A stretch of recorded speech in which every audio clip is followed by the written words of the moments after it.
Since news first broke on Tuesday that a woman had died with typhoid, there have been many interviews about, but not with, the congregation of the church she attended. We've been told the church was approached by public health representatives and the pastor asked for space to conduct a funeral and to allow people to grieve. Now, the woman died 2 Tuesdays ago and her funeral was on Monday.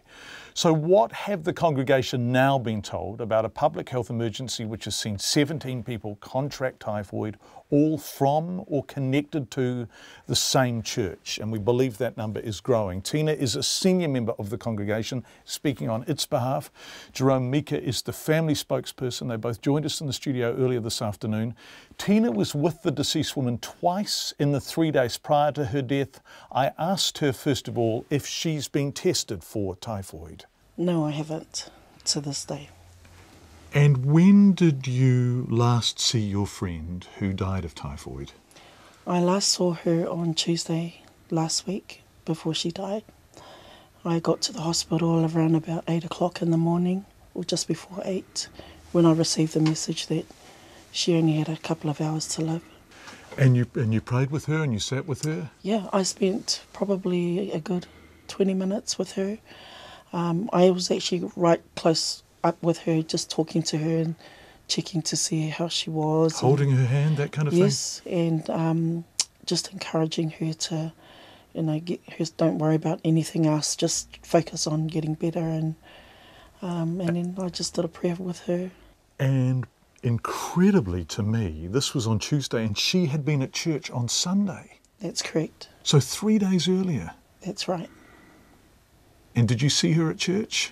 I was with her and we had a performance on that Sunday and she was standing next to me. When you say performance, you sang together, did you? Yes, we had a performance in songs on that Sunday and she was standing with me. And how many people were at that church service? I would say probably more than 400 or 500 people. That Sunday morning. It was a Sunday morning. So, your friend was visited in the hospital. She was amongst hundreds of people at church. Have the public health authorities been to your congregation, called a special meeting, addressed them about the risks of typhoid, talked to people about their exposure to your friend? Has any of that kind of stuff taken place that you're aware of? No, there's no meeting.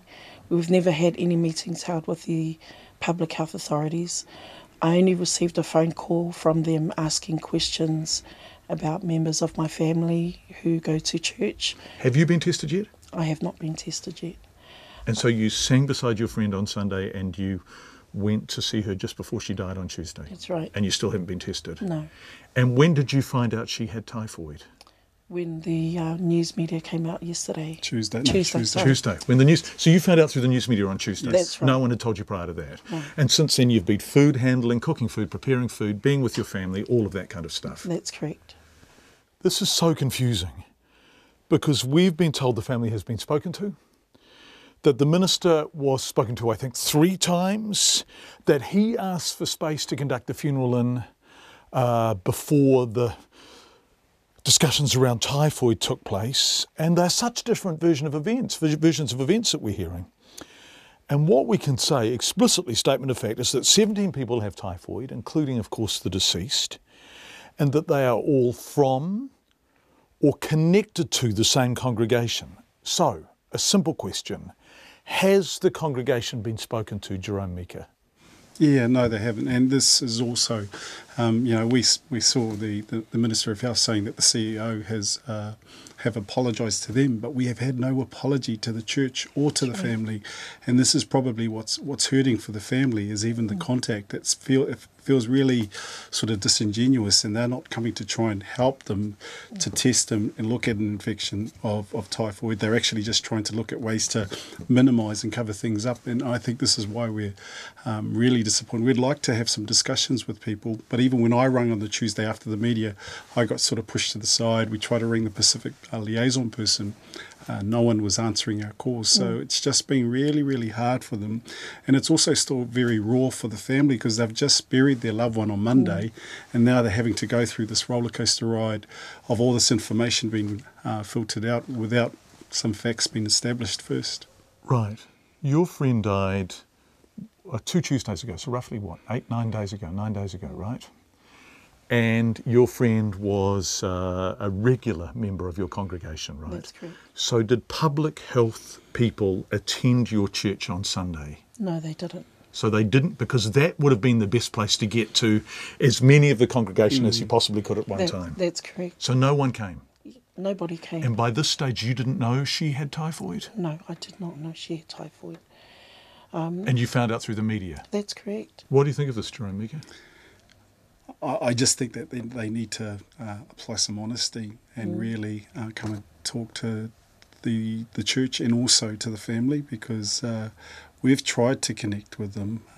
I did have some discussions with people this morning to try and find the best way forward together. But at this stage, the family is still trying to understand, and even the church, on how, if it was about genuine engagement and connection with them to try and test everyone and ensure that they weren't infected by typhoid, then that's great. But it seems like a bit of a PR exercise to minimise what's happened. And we just, like I said, instead of just apologising to the Minister of Health, please front to the church and the family and apologise to them, because that's the least they can do before we can move forward together, because things are starting to, not only they have to mourn their loved one, but now they have to also deal with everything that's been going on, and it's for some it's quite overwhelming. And I do really appreciate, hence why I've spoken on behalf of the family of the church, because it is about protecting them and giving them some time to mourn. And this is why we've